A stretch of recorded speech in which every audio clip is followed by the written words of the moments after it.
The cold breath from the crowd fogs up the giant display window. Children press their hands against the glass, leaving smudges as they lean closer. Inside the window, tiny mechanical elves bend over wooden workbenches, pretending to build toys. Small metal trains weave through snowy miniature villages, their headlights glowing as they pass through little tunnels dusted with fake frost. Mechanical reindeer lift their heads, blinking slowly as if preparing for their long Christmas Eve flight. Families stand shoulder to shoulder on the sidewalk, trying to soak in every detail before moving on. This is the famous holiday window display of Hudson's, a tradition so special that some people drove hours just to see it. Behind the excited crowd, hundreds of families wait their turn. Parents hold their children's hands, and grandparents stand quietly with warm smiles. Everyone has come to witness the magic that Hudson's created year after year. Inside the building, the scene is even more unbelievable. A gigantic Christmas tree, 9 stories tall, stands proudly in the middle of the Grand Atrium. Bright lights twinkle from every branch, reflecting off the brass railings and polished marble floors. The tree reaches so high that people on upper floors lean over balconies just to get a better view. During its brightest days, Hudson's wasn't just a department store. It was a towering kingdom of shopping, celebration, and imagination. More than 12,000 employees worked inside this enormous structure. There were 200 different departments spread across 33 levels, including 5 basement floors, endless mezzanines, and countless long hallways. You could buy almost anything here: fancy clothing, fine jewelry, tools, toys, furniture, or even the newest fashion straight from Europe.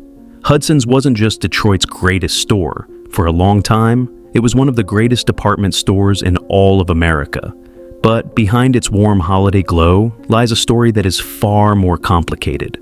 Hudson's rise was spectacular, but its fall was just as dramatic. The city that once celebrated this store would later decide to destroy it.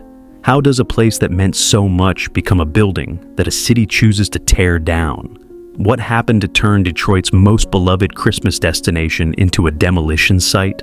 The story begins in Detroit's golden age, a time when the city was exploding with life, money, and people. Factories roared day and night. The automobile industry was growing so fast that thousands of workers moved to the city every year. Hudson sat right in the middle of this booming world, filling an entire city block. It stretched across 2.2 million square feet, making it one of the largest stores ever built. Inside, the building was alive with constant activity. Waves of customers filled the hallways. Elevators carried people to floors filled with perfumes, suits, books, gadgets, and fine china.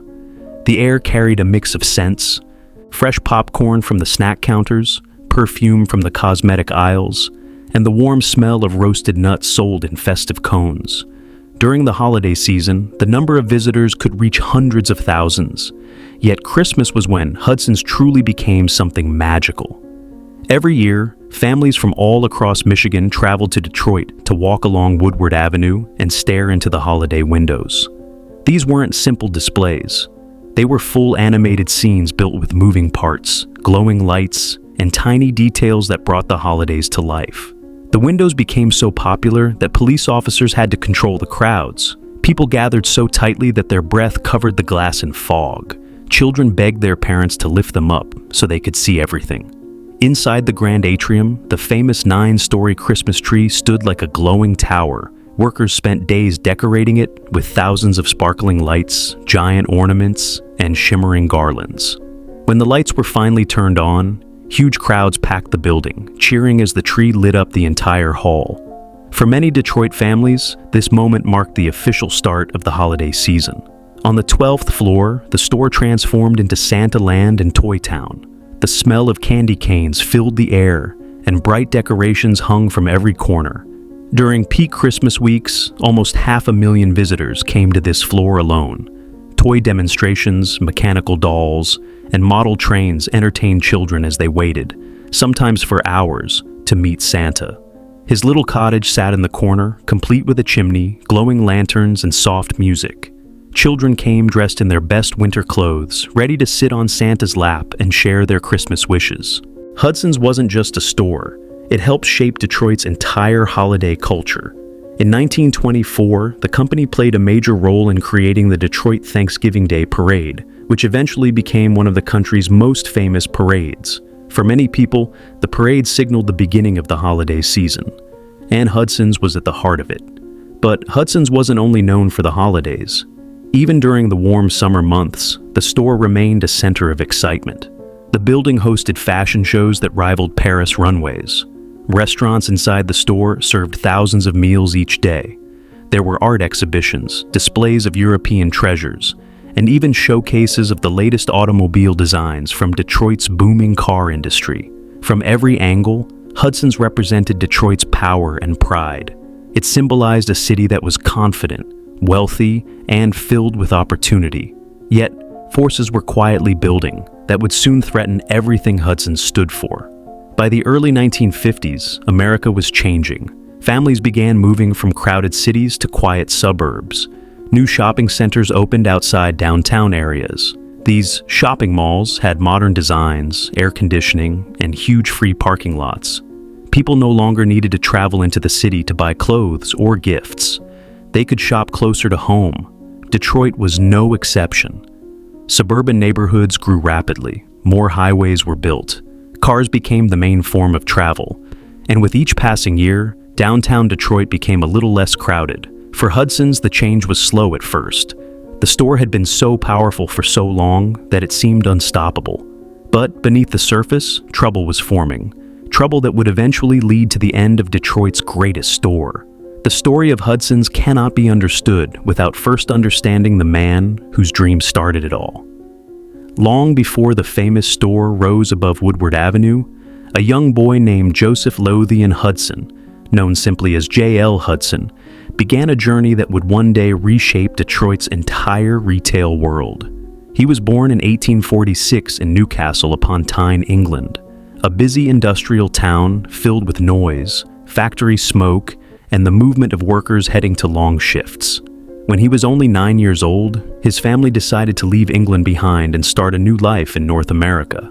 They traveled across the ocean, finally settling in Detroit in 1855. At that time, Detroit was not yet the car capital of the world. It was still a growing city, slowly turning from a small river town into a bustling industrial center. As J.L. grew up, he quickly learned the value of hard work. Detroit was expanding fast, and new stores, companies, and factories appeared every year. Young Hudson worked in different retail shops, learning how to treat customers, how to arrange products, and how to understand what people wanted. He wasn't born into wealth. He built everything through experience, skill, and an incredible ability to recognize opportunity. In 1881, at the age of 35, Hudson took a risk that would change his life forever. He opened his first store inside the Detroit Opera House building. It wasn't fancy or huge like the department store that would come later, but it was clean, organized, and welcoming. Hudson believed that customers deserved good quality at fair prices. He also believed in complete customer satisfaction. If someone bought something and wasn't happy, Hudson encouraged them to bring it back. These ideas might seem simple today, but at the time, they were bold. Detroit was changing quickly in the late 1800s and early 1900s. Factories grew taller, and new jobs attracted workers from across America and Europe. Streets filled with horses, wagons, and eventually automobiles as Detroit slowly became the center of the automotive industry. J.L. Hudson's store grew with the city. People trusted him. His business expanded so fast that by 1891 he had to relocate to a bigger building near Capitol Park. This growth set the stage for something even more ambitious, the beginning of a giant. By 1911, Hudson and his board made a decision that would alter the skyline of Detroit. They would build a massive flagship store on Woodward Avenue, one that would match the energy, ambition, and dreams of the booming city. Construction began shortly afterward. The building started as a single structure, but over the next decades it would grow again and again, transforming into a complex so large that it eventually became one of the biggest department stores in the entire world. Sadly, Hudson would not live to see the full realization of his dream. He passed away in July 1912, only a short time after construction began. but his vision remained alive in every brick, every beam, and every glowing display window. Between 1911 and 1946, Hudson's expanded in multiple phases. The original store kept growing upward and outward, like a living organism attaching new wings, new floors, and new departments. Architects and engineers blended different styles to keep the entire building flowing together. Early expansions were influenced by Chicago school architecture, a style known for strong, simple lines and wide windows. Later additions included Art Deco touches, giving the building sleek shapes, decorative metal elements, and geometric designs that matched the style of the 1920s and 1930s. Inside, the store operated like a well-run city. It had a complex network of elevators, so people didn't have to climb dozens of staircases. It had pneumatic tubes, long metal pipes that carried small capsules filled with receipts and messages to different departments at high speed. This kept the store operating smoothly, even when thousands of customers filled the building. There were advanced heating systems, cooling systems, and ventilation systems that were considered cutting edge at the time. By the end of World War I, Hudson's had achieved something no one expected. It became the largest department store in the world by total floor space, more than 2.2 million square feet, spread across 33 levels, including 5 basement floors, multiple mezzanines, dozens of retail floors, endless hallways, offices, storage rooms, and service areas. A stepped exterior design that rose like a mountain over downtown Detroit. To Detroiters, Hudson's wasn't just a building. It was a symbol, a sign that their city had arrived, that it was a major force in America, and that the future looked bright. But as the store continued to grow, something else had also begun to grow beneath the surface. A shift in American life was developing, slow, quiet, and unstoppable. And it would eventually challenge everything Hudson's represented. A nation changes. By the 1950s, the United States entered a new era. The end of World War II brought prosperity, and many families could afford more than ever before. With this new comfort came a new trend: suburban living. People dreamed of quiet neighborhoods with green lawns, 2-car garages, and wide streets. Highways connected these suburbs to cities, making travel easier. Detroit's population reached its highest point in 1950, around 185 million people. But immediately afterward, the number began to decline. Families moved to the suburbs. Farmland became neighborhoods. Shopping habits changed. People no longer wanted to drive downtown, find parking, and walk through a crowded city. They wanted convenience. They wanted speed. And retail companies responded. In 1954, Hudson's opened its first suburban branch at Northland Center in Southfield. When it opened, Northland was the largest shopping center in the United States. It didn't just offer shopping, it offered an entire lifestyle. Customers could drive right up to the entrance, park easily, and be inside within minutes. The air conditioning kept the building cool. The layout was simple and modern. Everything felt new and streamlined. Northland's success was immediate and enormous. Soon, Hudson's opened more suburban stores. Eastland, 1957. Westland, 1965. Other locations across the metro area in the years that followed. But these new stores came with a price. Every customer who shopped in the suburbs was a customer who didn't come downtown. Foot traffic in the massive Woodward Avenue flagship began to decline, slowly at first, then more noticeably as years passed.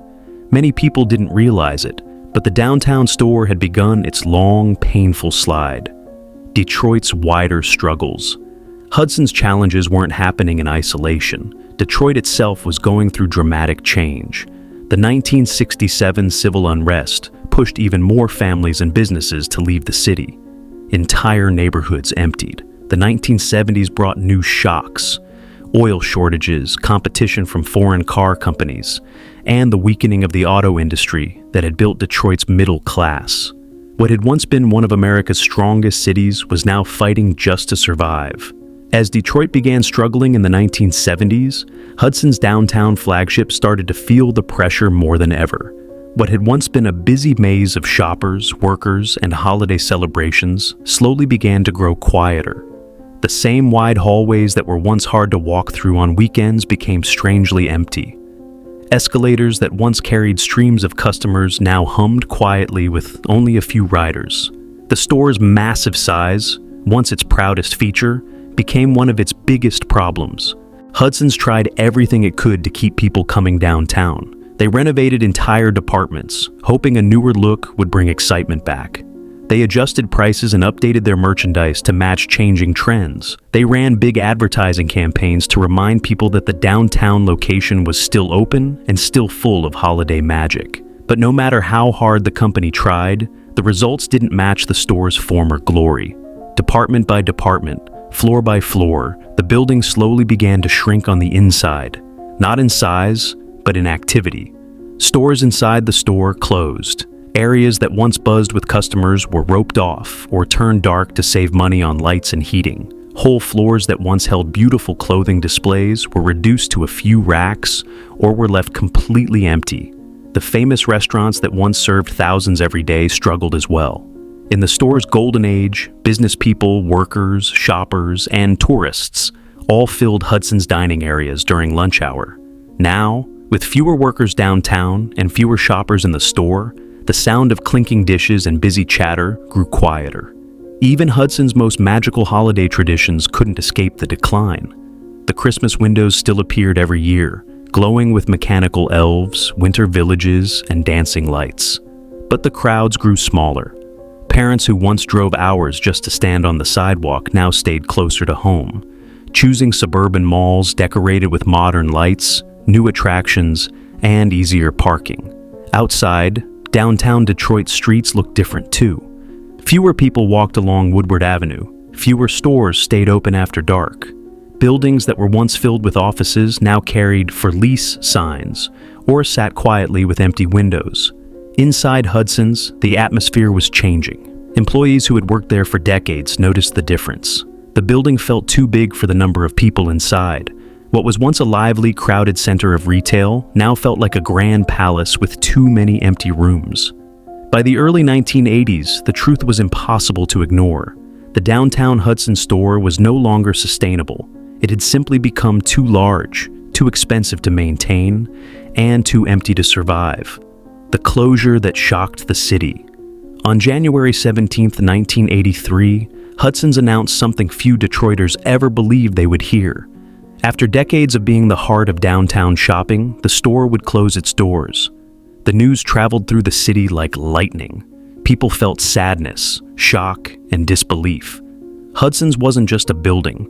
It was a part of their childhood, their memories, their holidays. For older Detroiters, Hudson's was the place where they bought school clothes, where they met friends, or where they rode the elevator up to Toy Town as children. For many families, a yearly visit to see Santa at Hudson's was a tradition stronger than any other. To lose the store felt like losing a piece of the city itself. When the doors finally closed, it marked more than the end of a business. It marked the end of an era. It symbolized the struggles American cities were facing, especially Detroit.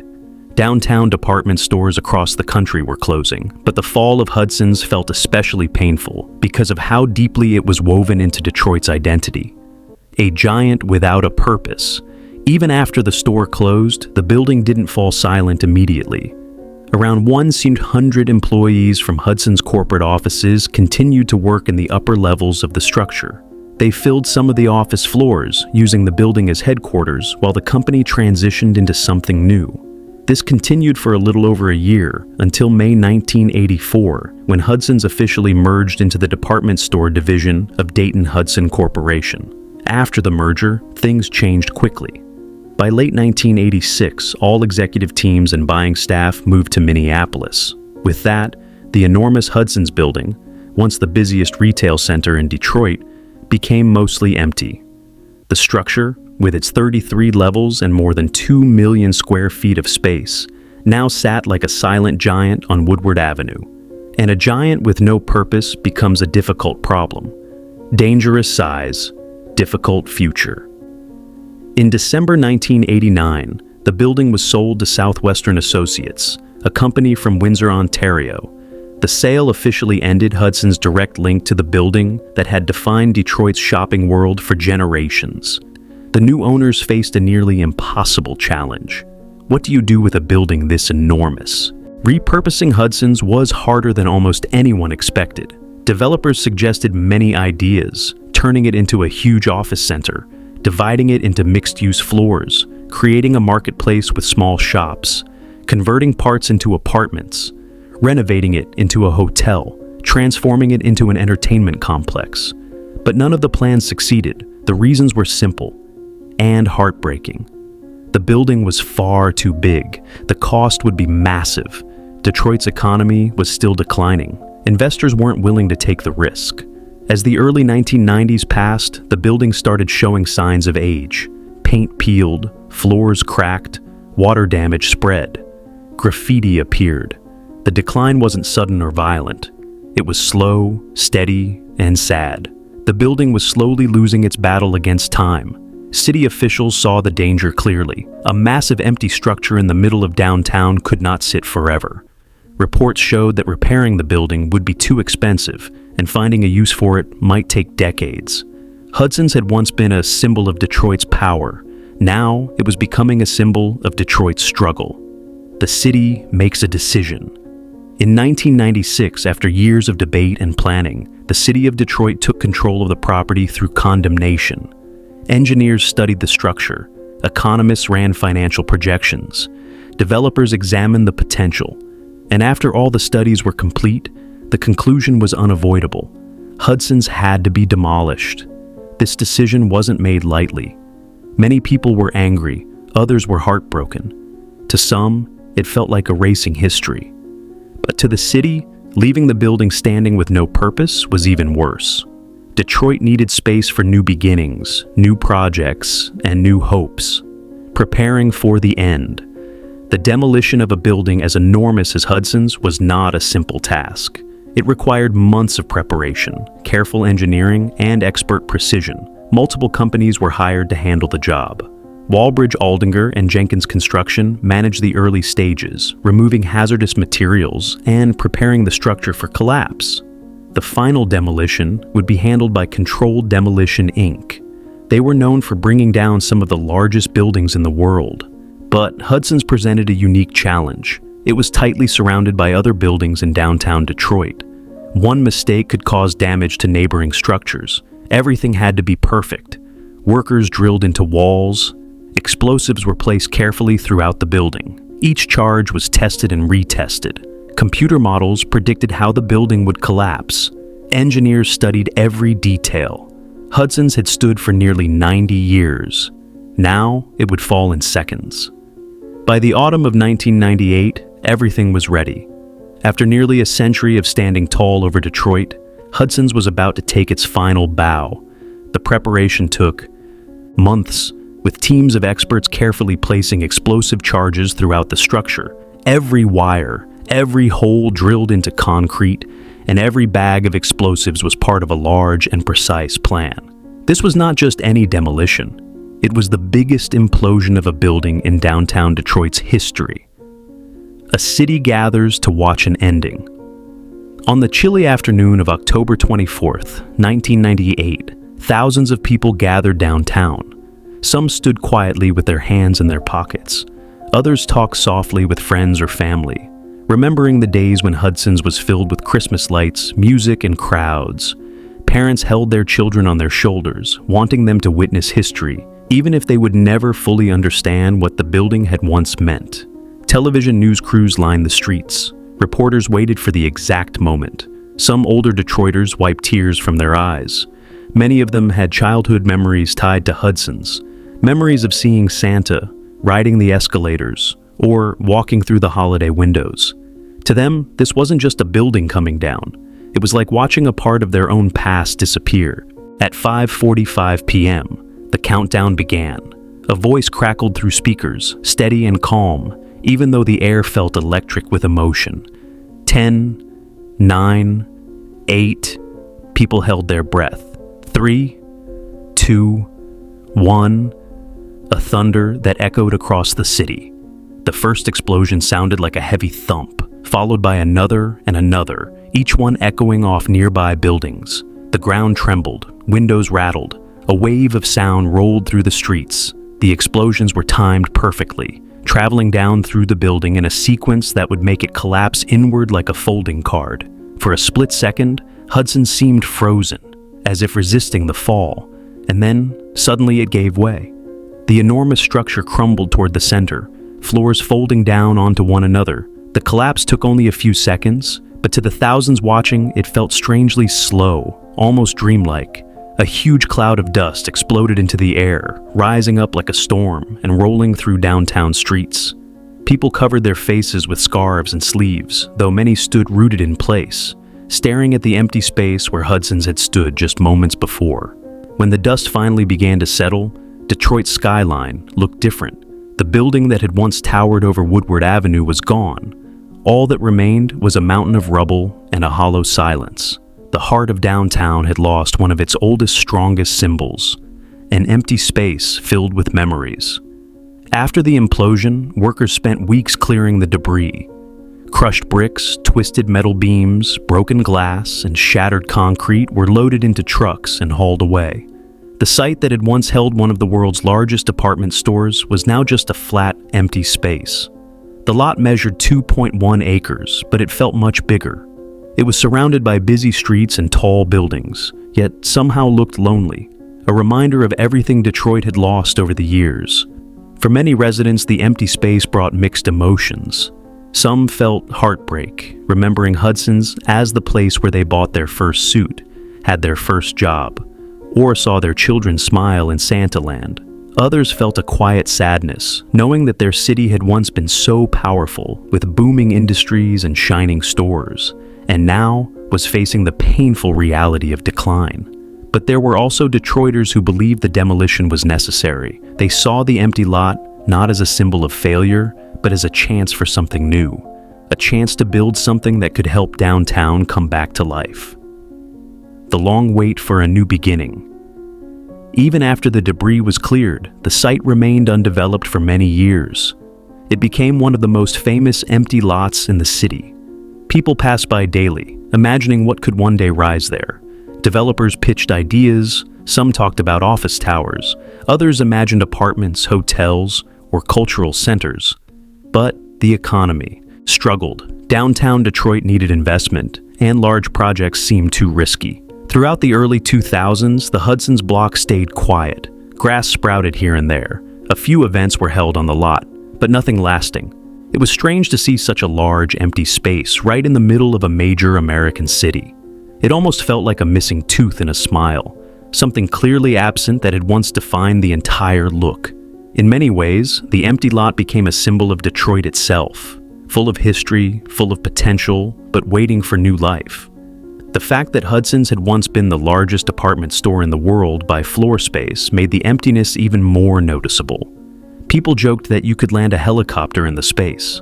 Others said it felt like a ghost zone, a piece of land that still held memories even though nothing stood on it anymore. Why development was so difficult? Building on the Hudson site was far more complicated than people realized. The land was valuable, but it also came with challenges. Its enormous size meant any project had to be large and expensive. Developers needed strong financial backing. Detroit's economy was unpredictable. Investors were cautious. The city needed something impressive, not just a simple building. For nearly 20 years, proposals came and went. Some ideas were creative, some practical, and some unrealistic. But none came to life. The site simply waited. A new vision finally takes shape. After years of uncertainty, a plan finally began to emerge. A plan known as Hudson's Detroit. This new development aimed to build something that respected the past, while also pushing the city forward into the future. The project included modern architecture, new public spaces, and the hope of bringing people back to downtown. While the new project would look nothing like the original store, its name was a reminder of what once stood there. It acknowledged the history while offering a fresh start. For many Detroiters, the beginning of construction felt like a moment of healing. After decades of waiting, something new was finally rising, where the old Hudson's had once stood. It wouldn't replace the memories, but it would allow the land to have a future again, instead of remaining frozen in the past. A story, larger than a store. The story of Hudson's its rise, its golden age, its decline, and its final fall, mirrors the story of Detroit itself. Both began with ambition, grew into something extraordinary, and then struggled as times changed. Both experienced decline, abandonment, and broken dreams, and both eventually found the strength to rebuild. To this day, people still share their memories of Hudson's, the smell of roasted nuts and cones, the magical Christmas windows, the 9-story tree, Santa Land and Toy Town, the restaurants filled with chatter, the wide aisles buzzing with life, the feeling of being inside a palace of shopping and imagination. Hudson's may be gone, but its story continues to live in the hearts of those who experienced its magic. Even after the rubble was cleared and the dust faded, the memory of Hudson stayed alive in the hearts of people who had grown up in Detroit. For many, it wasn't just a department store or a place to buy things. It was a part of their childhood, a place where they shared moments with family, friends, and sometimes even strangers. When a building becomes woven into daily life for so many generations, its disappearance feels personal, almost like losing a relative. Even people who had moved away from Detroit found themselves thinking about the store again when they saw news of the demolition. Videos of the implosion spread across television and newspapers. Former residents called each other, saying things like, "Do you remember the Christmas windows?" Or, "I can still picture that huge tree in the atrium." Entire families sat around kitchen tables, reminiscing about the days when the store was busy and alive. Memories that never fade. Some adults remembered standing in long lines to see Santa, clutching their parents' coats and shivering with excitement. Others remembered working in the store, stocking shelves, fitting shoes, running the cash registers, or carrying packages for customers. For many Detroiters, Hudson's was their first job, their first paycheck, or the place where they learned responsibility, teamwork, and customer service. There were people who got engaged inside the store's famous restaurant. Others remembered the smell of perfume drifting from the cosmetic counters, or the sound of the announcement speakers calling out department numbers. It wasn't just a store. It was a world inside a building, a universe of memories that had shaped lives. During the holidays, families often made a whole day out of visiting Hudson's. They rode the old streetcars or buses downtown, stopped at a diner afterward, or went to see a movie. The entire adventure was part of the holiday season. Even when people grew older and had children of their own, they brought their kids to Hudson's, wanting them to feel the same wonder they had felt decades earlier. For many Detroiters, the moment the store collapsed was the moment a chapter of their lives closed forever. The store that taught a city how to dream. Hudson's influence stretched far beyond holiday displays. The store helped shape Detroit's identity at a time when the city was growing faster than almost any other place in America. It represented confidence, innovation, and a sense of pride. When Detroit's auto industry soared, Hudson soared with it. When Detroit's factories roared day and night, Hudson's welcomed their workers, their families, and their excitement. The store showed the world what American retail could be. At its peak, Hudson's was a shining example of what a department store could achieve. Endless variety, luxury at every corner, and creative displays that brought imagination to life. In many ways, Hudson's helped set the standard for department stores across the nation. Other cities built their own grand stores, inspired by what Detroit had created. Holiday displays became a tradition across America, partly because Hudson's popularized the idea. Large atrium Christmas trees, Santa's workshops, toy demonstrations, and downtown parades during November and December. All of these became common because Hudson showed how powerful these experiences could be. Even suburban malls learned from Hudson's strategies. They copied the idea of having multiple departments, anchor stores, convenient layouts, and seasonal displays. But no matter how many malls opened, nothing could fully capture the feeling of walking through the original Hudson's downtown store. Why Hudson's couldn't be saved. When people ask why such an iconic place had to be destroyed, the reasons are both emotional and practical. The emotional reason is simple. Detroiters loved the store and hated losing it. The practical reason is far more complicated. Hudson's was an enormous building, too big for modern use. It had 33 levels, basement floors, parking challenges, and endless maintenance needs. Downtown traffic had decreased, Businesses had left the city center, and the auto industry, once the mighty engine of Detroit, had weakened. Even if someone had tried to turn Hudson's into apartments, offices, or a hotel, the cost would have been enormous. The building needed major repairs, and the economy simply wasn't stable enough. Developers looked at the numbers again and again, but the math never worked. The property became a financial burden that no investor could take on without huge risk. For these reasons, the city made the difficult choice: demolition. To many, it felt like the end of an era, and it was. But the decision also opened a new possibility for Detroit's future, a symbol of loss and a symbol of hope. After the implosion, the empty Hudson's block became a quiet reminder of everything the city had gone through. It showed how quickly fortunes can change. In just a few decades, Detroit went from booming growth to painful decline. Factories closed, jobs disappeared, families moved away, abandoned buildings filled the skyline. The Hudson's lot, sitting in the center of downtown, represented these changes clearly and painfully. But the empty space also symbolized potential. It was a blank canvas waiting for new life. The city began to dream again, slowly at first, then with more confidence. Developers talked about creating something that could honor the past while pointing toward the future. When plans for Hudson's Detroit were announced, it felt like a turning point. The new project promised modern architecture, new public spaces, and fresh energy for downtown.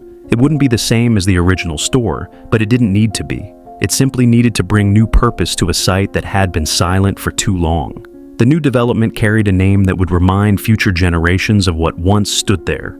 In many ways, the name Hudson's became a bridge, connecting Detroit's proud history with its hopes for revival. Lessons from a lost landmark. The rise and fall of Hudson's teaches us many lessons about cities, people, and the passage of time. First, it shows how powerful dreams can be. One boy from England built a small business that grew into one of America's greatest stores. Vision, hard work, and determination transformed a simple idea into a massive landmark. Second, Hudson shows how fragile success can be.